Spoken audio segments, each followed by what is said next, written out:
Hello everyone, welcome to kitchen tips. आज हम लोग विंटर स्पेशल बहुत ही हेल्दी ऐसे लड्डू बनाने वाले हैं और इस लड्डू का नाम है अलसी के लड्डू, जिसे फ्लेक्स सीड्स भी कहा जाता है।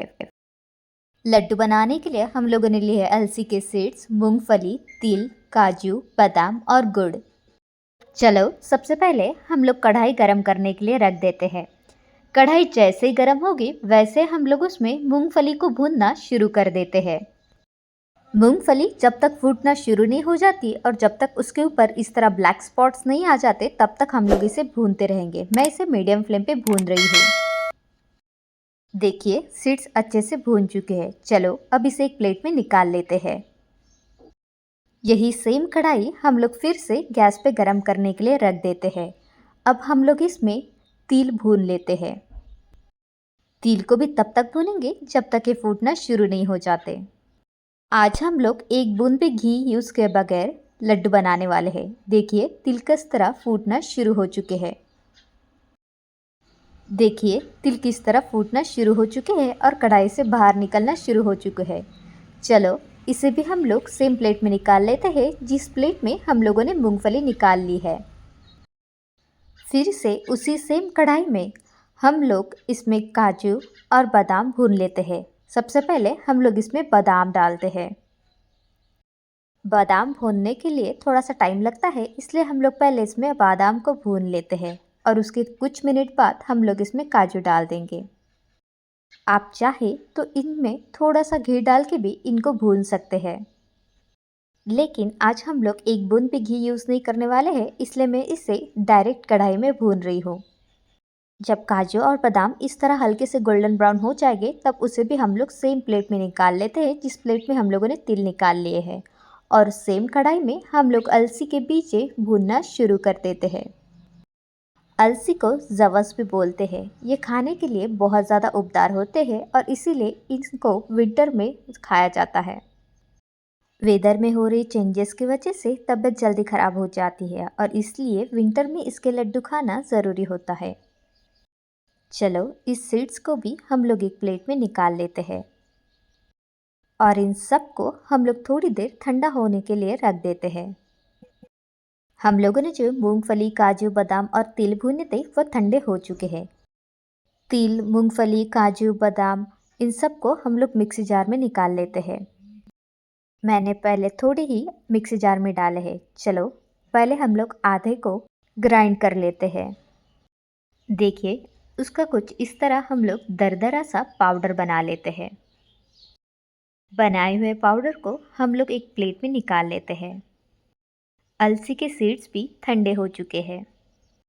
अलसी के कुछ सीड्स मैंने बाजू में रख दिए हैं और बचे हुए इसमें मैंने काजू, बादाम और मूंगफली डाल दिए हैं। उसे हम लोग एक मिक्सी जार में ऐड कर लेते हैं। चलो अब वही अलसी के सीड्स, काजू, बादाम और मूंगफली उनको भी हम लोग एक बार मिक्सी में ग्राइंड कर लेते हैं और उनका भी दरदरा सा पाउडर बना लेते हैं। उसे भी हम लोग सेम प्लेट में निकाल लेते हैं। जो दोनों टाइम हम लोगों ने पाउडर बना लिए थे, चलो अब उन दोनों को अच्छे से एक दूसरे में मिक्स कर लेते हैं। आप दूसरे साइड में एक प्लेट में देख सकते हैं कि गुड़ को मैंने किस तरह बारीक टुकड़ों में तोड़ के लिया है। मैंने उसे चाकू से कट किया है। आप चाहे तो इसका कद्दूकस भी बना सकते हैं या फिर इसकी जगह गुड़ का पाउडर भी ले सकते हैं। दूसरी तरफ मैंने कढ़ाई को गर्म करने के लिए रख दिया था। कढ़ाई जैसे गर्म हो जाती है वैसे हम लोग इसमें क्रश किया हुआ गुड़ को डाल देते हैं। मैंने लगभग 1.5 से 2 कटोरी गुड़ लिया है। गैस का फ्लेम हम लोगों ने मीडियम फ्लेम पे रख दिया है। गुड़ अभी धीरे धीरे पिघलना शुरू हो जाएगा। लड्डू सॉफ्ट बनने के लिए आप इस गुड़ में 1 चम्मच घी डाल सकते हैं, लेकिन वो ऑप्शनल है। घी की जगह आप चाहे तो बटर भी ऐड कर सकते हैं। गुड़ को अच्छे से पिघलाना ज़रूरी है। आप गुड़ की जगह शक्कर भी यूज़ कर सकते हैं, लेकिन उसके लिए आपको शक्कर का सिरप बनाना पड़ेगा। देखिए गुड़ का पाक कितने अच्छे से बन चुका है। इसमें कुछ भी गुड़ के टुकड़े बिल्कुल नहीं हैं। जब इसी तरह साइड से बबल निकलना शुरू हो जाएंगे तब समझ लीजिए कि आपका गुड़ का पाक बहुत परफेक्ट बन चुका है।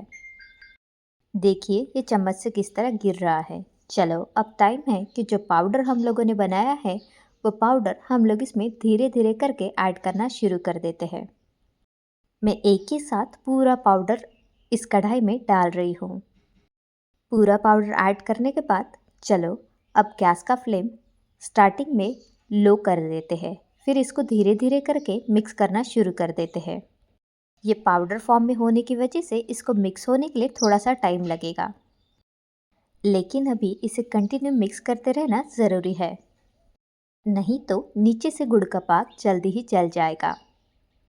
देखिए मिक्स करने के बाद ये किस तरह सॉलिड फॉर्म में आ चुका है। चलो अब गैस का फ्लेम हम लोग लो या फिर बंद कर देते हैं और इसे थोड़ा सा ठंडा होने देते हैं। दूसरे साइड में हम लोग एक बाउल में पानी ले लेते हैं। जब ये हल्का सा गर्म रहेगा तब हम लोग हाथों को पानी लगा लेते हैं। लड्डू का जो मिश्रण है अभी भी बहुत ज़्यादा गर्म है, इसलिए इसको थोड़ा सा रूम टेम्परेचर पे लाते हैं।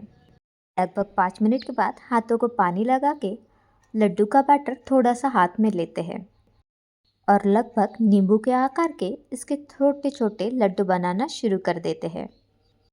हम लोगों ने जो सीड्स बाजू में रखी है वो हम लोगों ने लड्डू के ऊपर लगाने के लिए रख दी है। लड्डू जब इस तरह बना लेंगे तब हम लोग इस लड्डू को उस सीड्स के ऊपर घुमाएंगे ताकि जो सीड्स है वो लड्डू के ऊपर चिपक जाए। अब देखिए ये लड्डू किस तरह बन चुका है और अलसी के सीड्स इसके ऊपर किस तरह चिपक चुकी है। इस तरह चिपकने के बाद मैंने इसे हाथों से प्रेस किया है ताकि सीड्स ऊपर से अच्छे से चिपक जाए। चलो इसी तरह हम लोग एक एक करके बाकी के लड्डू बनाना शुरू कर देते हैं। अगर लड्डू बनाते बनाते लड्डू का बैटर कड़क हो जाता है तो आप इसे फिर से गर्म कर सकते हैं। आप इस बैटर में चाहे तो इलायची पाउडर भी डाल सकते हैं। इसी तरह हम लोग एक एक करके सारे लड्डू बना लेते हैं। अगर मेजरमेंट के हिसाब से बताया जाए तो मैंने 1 कटोरी मूंगफली, उसी सेम कटोरी से 1 कटोरी तिल लिए है और उसी के साथ आधा कटोरी मैंने काजू और आधा कटोरी मैंने बादाम लिए थे और 1 छोटी कटोरी मैंने अलसी के सीड्स लिए थे और उसी कटोरी से मैंने 1.5 कटोरी गुड़ लिया था। अलसी के लड्डू खाने के लिए रेडी है।